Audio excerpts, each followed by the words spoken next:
it's true that once you realize that, well, what am I waiting for? That's the freedom of getting older. Is like, wow, what am I waiting for?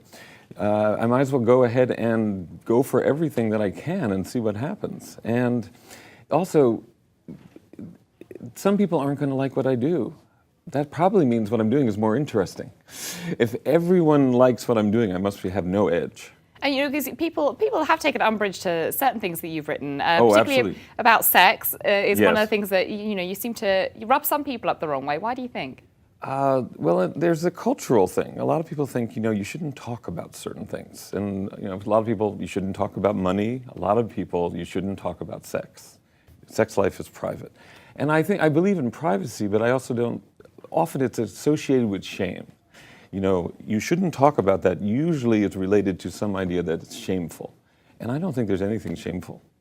I mean, it's fascinating you bring up the word shame, because I feel that in the late 80s, maybe the early 90s, particularly as somebody who is HIV positive, shame was really something that was ingrained, it felt like anyway, with the public perception of having HIV, sort of having AIDS. How do you feel? Did you feel that sense of shame, and how do you feel things have kind of differed now?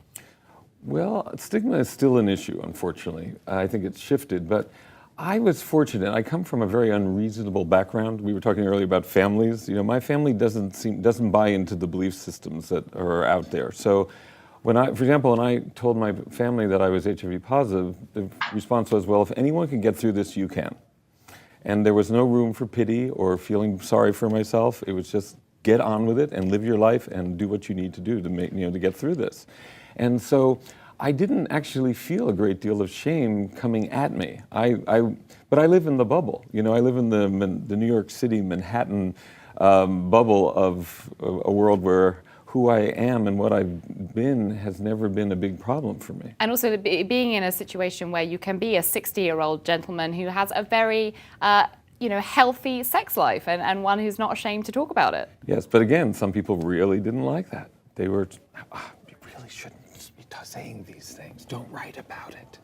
And it's simply what is. Also, when I wrote The New 60, I wasn't just writing for people in my own generation. I was writing for young men and women who I wanted them to know that getting older is not something to be afraid of. Because in our culture, people feel they have a shelf life.